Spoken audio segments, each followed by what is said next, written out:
Hey everybody! Retro Wing Prime is an asteroids-like one-button arcade game, but before we start, I do want to issue an epilepsy warning. This game features flashing lights, and while I have tried to keep these to a minimum in editing, if you are at any risk of seizure, please stop watching. Thank you. Released December 11th, 2018 by Giant Light Studios, Retro Wing Prime is an arcade game reminiscent of Atari's Asteroids from 1979, a classic cabinet title that has spawned more than a few reimaginings, such as this one. Retro Wing Prime's main draw is its simplicity. It is, as I mentioned, a one-button game. Your ship always shoots, and it always moves forward, or rather, it always moves forward and left. Pressing spacebar, or the left mouse button, changes the rotation to the right. And that's it! That's all you have to do. Starting off easy, enemies will fly in from off-screen.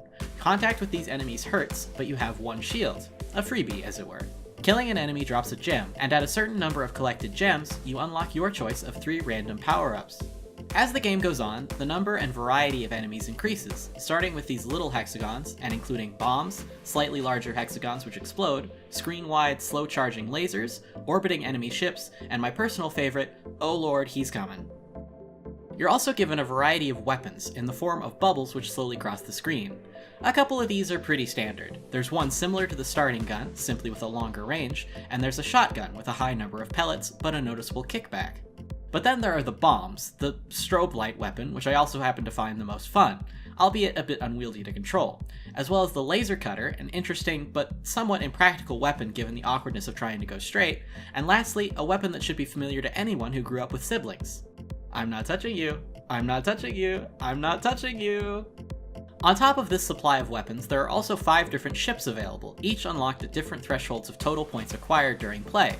In addition to the classic beginning ship, there's the Needle, a fast and skinny ship with a very high rate of fire, the Hulk, a slow, wide-turning ship, the Bomber, which either flies or fires backwards, depending on how you interpret it, and the Swarm, a ship surrounded by 4 orbitals which, regardless of what weapon you have, will always fire pellets. Unlocking these ships doesn't take very long. After about an hour of being, well, I'll admit it, pretty bad at the game, I had reached max rank, which seems like a short amount of time, and according to the news updates on Steam, it does take less time now than it did when the game first released. But I don't think the unlocks being too slow or too fast is really the problem. The problem is that there aren't really enough of them. 5 ships is a respectable number of ships, but in terms of upgrades and weapons, there's not a super huge variety. Once you've played for an hour and unlocked everything there is, you're essentially just playing for score, arcade style. But unlike classic arcade cabinets, you're not competing against anybody. There are no leaderboards, so getting the high score is just a matter of beating yourself. And some people find that totally fine, but for people like myself, it results in a significant drop in interest once there's nothing more to do. What I would have liked to see was more unlocks at about the same pace. Something I've seen games do before is make palette swaps of the game itself an unlockable feature. It's minor, presumably easy, and helps pad out a reward system in a satisfying way. And in terms of elongating gameplay, challenge modes such as, survive 2 minutes against only beam enemies would help to make the game more interesting, and provide more excitement than the Steam achievements, which are largely just get 100 kills with a specific weapon. I would also suggest unlockable music tracks, given that the game's current music sounds like this. Jokes aside, I would have also liked some sort of change to how power-ups are handled. Reaching your gem threshold means you can't pick up any more until you accept a reward, which can be pretty annoying since they disappear after an amount of time, and worse, if you happen to pick up your last gem in that lower section of the screen, you're likely to accidentally accept a power-up without even knowing what it is. This is really bad if you were waiting to refresh your shield with the shield power-up. That's not even mentioning the amount of times I've died just trying to get to a power-up, though I admit that might just be me being bad. That said, for what it is, the game is pretty solid.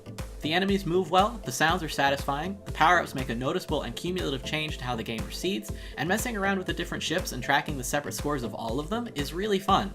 It's a good little arcade game, easy to just pick up and play, and I liked it.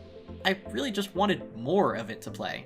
Retro Wing Prime is $1.99 on Steam, and I'd like to thank Giant Light Studios for extending me a free copy to review through the Steam Curator program.